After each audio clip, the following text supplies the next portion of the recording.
Quando se joga o jogo dos tronos, ou você vence ou você morre. Não existe meio termo. Quem disse isso foi a então rainha Cersei Lannister numa conversa com Eddard Stark, o então mando-rei, em uma conversa sobre alguns segredos que o Eddard Stark acabou descobrindo. A rainha tenta convencê-lo a ir pro lado dela, só que o desfecho da história nós já sabemos. E se você não sabe, fique ligado porque o programa de hoje pode trazer alguns spoilers para você. O Geek Story analisa Game of Thrones com a perspectiva da luta pelo poder e nós começamos a fazer isso agora.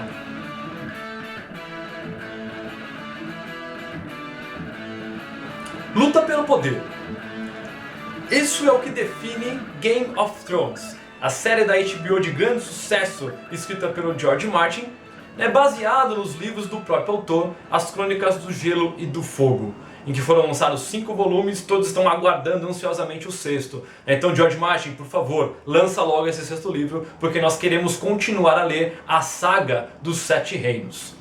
Se você está assistindo o seriado pela HBO, talvez fique um pouco mais fácil de visualizar os acontecimentos, mas o livro traz uma série de detalhes que envolvem esse jogo do poder ou as artimanhas políticas para se chegar ao poder. Nós vemos que a história vai começar relatando já o governo de Robert Baratheon, que deu um golpe de estado em um Targaryen. Esse Robert Baratheon acaba morrendo e aí começa a briga pelo trono, que vai envolver as casas Lannister, Stark, correndo por fora os Greyjoy, os Tyrell. Nós vamos ter ainda ali os Targaryen se renovando e tentando voltar a vingar e trazer de volta o governo que era deles por direito. Então nós temos ali várias casas brigando pelo poder. A luta pelo poder. A frase da Cersei Lannister define exatamente o que é a série. Ou você ganha ou você morre. Não tem meio termo. Na política não existe meio termo. Se eu for pensar na política como uma concepção mais clássica, Aristóteles acaba falando que o homem é um animal político. Isso quer dizer que essencialmente o homem faz política. Quando ele leva isso para uma esfera de governo, ele vai apontar que a política é a arte ou a ciência de se governar a polis. E que o político que governará a polis, ele deve ter na sua vida pública a mesma ética que ele tem na vida privada. É um conceito clássico, né? E sei lá, talvez um tanto quanto utópico quando eu olho porque nós temos hoje em dia. Porque olha para esses caras que estão no poder. Se esses caras forem isso na vida privada, na boa, eu não sei como é que a família deles aguentam, ou eu não sei como eles se aguentam. Então essa definição clássica, ela é bem teórica, um tanto quanto utópica, mas que deveria ser aplicada. É por isso que nas eleições a galera faz a campanha e hoje em dia muito mais um tentando denegrir a imagem do outro do que apresentando propostas sólidas de governo. Quando eu vou nesse processo que eu estou denegrindo a imagem do outro candidato, eu tento exaltar a minha imagem e não os meus projetos. E aí nesse momento todo das eleições nós acabamos nos levando muito mais por imagens do que por fatos. E isso acontece no nosso mundo real, isso acontece em toda a trajetória que nós vamos vendo acontecer no Game of Thrones. Toda a lógica do jogo pelo poder, a disputa pelo poder, ela passa por essas questões políticas. Ela passa pela imagem que os governantes deixam para o povo. Elas mostram se o governante é piedoso, se ele não é, se ele é muito rigoroso, se ele não é, se ele governa com base no medo, se ele governa com a sua estrita autoridade, se ele governa por influência, porque o poder envolve todas essas áreas.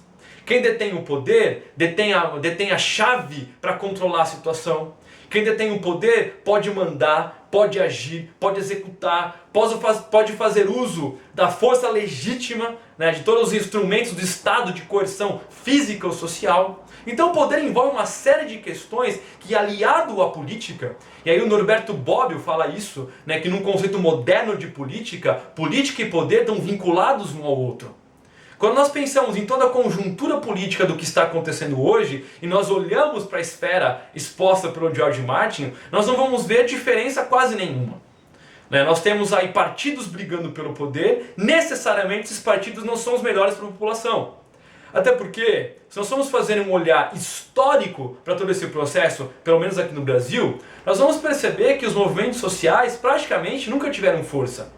Nós temos aí, talvez, na ditadura militar, o ápice desses movimentos quando consegue se derrubar o governo da ditadura. Agora, fora isso, onde o povo está nos principais movimentos? Na independência, cadê o povo? No período regencial, cadê o povo?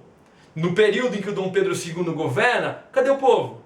Na proclamação da República, na Revolução de 30, no próprio governo do Getúlio Vargas, que é um cara idolatrado, pai dos pobres, idolatrado por todos, esse cara dá um golpe de Estado.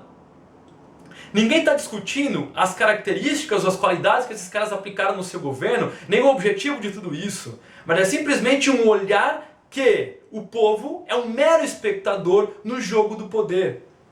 O povo é o peãozinho no tabuleiro de xadrez em que alguém que está por trás comanda e leva a peça para onde ele quiser. Porque de fato o povo não exerce o poder. Isso é uma triste realidade para o Brasil, e se eu levar isso para um conceito um pouco mais global, eu posso perceber que isso acontece no mundo inteiro. Quando nós olhamos para o George Martin, em toda a concepção que ele tem dessa luta pelo poder nos 7 reinos, nós conseguimos perceber exatamente isso. Harold Lasswell e Abraham Kaplan definem a questão política da seguinte forma: a política sendo um processo de formação, distribuição e exercício do poder. E aí se eu olho para o Bertrand Russell, um outro cientista político, ele acaba apontando que o poder é a posse dos meios que levam à produção dos efeitos desejados. Que poder é esse? Eu posso pensar no poder do homem sobre a natureza, e aí eu vejo o estado que o mundo está por esse poder do homem sobre a natureza e o que o homem é capaz de fazer com a natureza em decorrência disso, e eu posso olhar no poder do homem sobre o outro homem, que é o chamado poder social.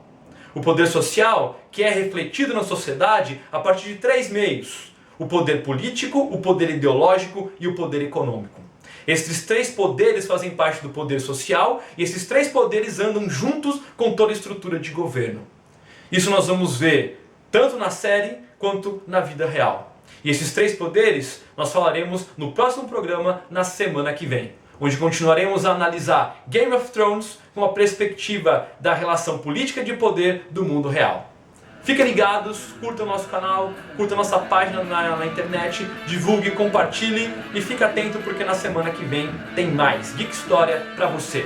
Muito obrigado, até a próxima, fui!